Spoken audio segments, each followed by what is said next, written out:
চলো আজ শেয়ার করব পুনে থেকে মুম্বাই যাওয়ার জার্নি। সকাল সকাল ঘুম থেকে উঠে রেডি হয়ে গেছি মুম্বাই যাওয়ার জন্য। বলতেই পারি এটা একটা ছোট্টখাটো উইকেন্ড ট্রিপ।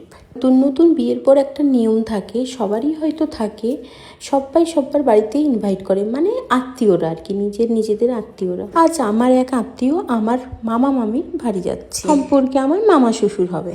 রিসেপশন কাটিয়ে সবাই বাড়ি ফিরিয়ে যাওয়ার সময় তখনই ইনভাইট করে দিয়েছিল, বাট আমরা যেহেতু ওয়েস্ট বেঙ্গলে থাকতাম তাই এই মামা মামির বাড়ি আসা হয়নি।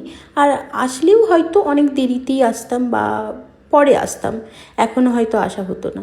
যেহেতু পুনেতে এসেছি তাই পুনে থেকে মুম্বাইয়ের ডিস্টেন্স বেশি না, তো তাই জন্যই মামা মামিরা যখন আগের সপ্তাহে এলো তো তখনই খুব জোর করলো যে না এই সপ্তাহতেই যেতে হবে। আর ঋতুল মানে মামা মামির মেয়ে সম্পর্কে আমার ননদ হবে, ও থাকছে না, ও কিছুদিন পরে পড়াশোনার জন্য বাইরে চলে যাবে। তো বাড়িতে কারো বাড়িতে গিয়ে যদি বাড়ির সবাই না থাকে না, ভালো লাগে না। তাই জন্য আমরাও ডিসাইড করলাম যে এখনই যাওয়া যাক। বাট যাওয়ার পথে এত সুন্দর ভিউ দেখে আমি তো ভীষণ খুশি।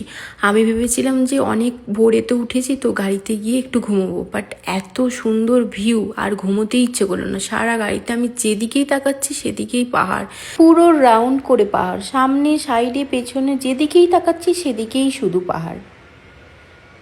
চলো বলতে বলতে আমরা পৌঁছেই গেছি। এবার আমরা বাকি নিজেদের মধ্যে টাইম স্পেন্ড করবো। অ্যান্ড কোথায় কোথায় গেলাম, কোথায় ঘুরলাম, কি করলাম সব পরের ভিডিওতে জানাবো। এখনের জন্য টাটা।